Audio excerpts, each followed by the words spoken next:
La solidité d'une chaîne ne repose pas sur ses maillons les plus forts. Elle ne tient que grâce à la solidité de son maillon le plus faible. Ici, en RDC, les maillons forts ne manquent pas.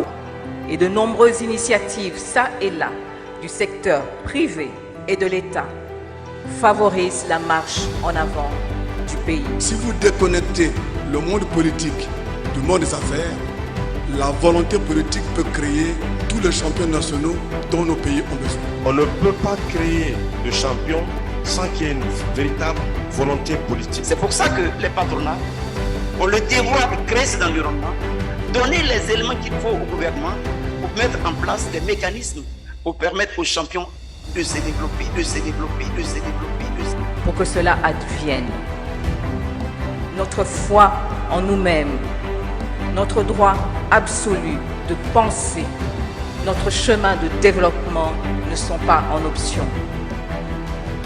Je vous parle ici d'africanité, de ce qui fait que nous avons quelque chose de différent à construire ici avec nos repères et dont nous devons être fiers.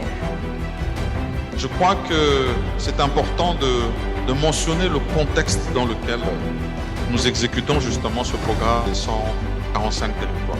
L'action de l'État. Et c'est aussi une action qui est menée dans le sens d'une juste redistribution de nos richesses. Parce qu'il y a toujours eu un déficit de ce point de vue-là. Nous étions plus de 30 nationalités dans cette salle. Rendez-vous jeudi 27 octobre à Mujimai pour la deuxième et dernière journée. Notre vœu, mon vœu, est que ce forum, à ce jour du 27 octobre 2022 historique, soit également l'occasion de tous les ressortissants de notre ville de prendre conscience de la responsabilité individuelle et collective de construire leur province selon l'adage Luba qui dit Twibaka ikwetu, Twibaka kwabenda, kunkebadi yoyo. Je ne peux terminer ce mot sans vous remercier. Tous les participants du Makutano qui ont fait le déplacement, nos partenaires, nos sponsors et tous ceux qui ont contribué à la réussite de cet événement qui logistiquement a été difficile.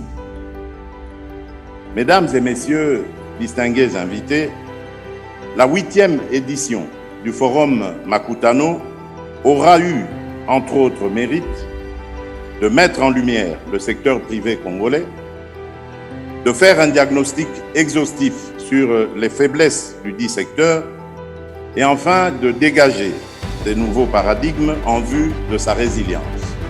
Je voudrais clore mon propos en rassurant le secteur privé que l'État congolais sera toujours à vos côtés pour vous accompagner. Que Dieu bénisse la République démocratique du Congo. Je vous remercie.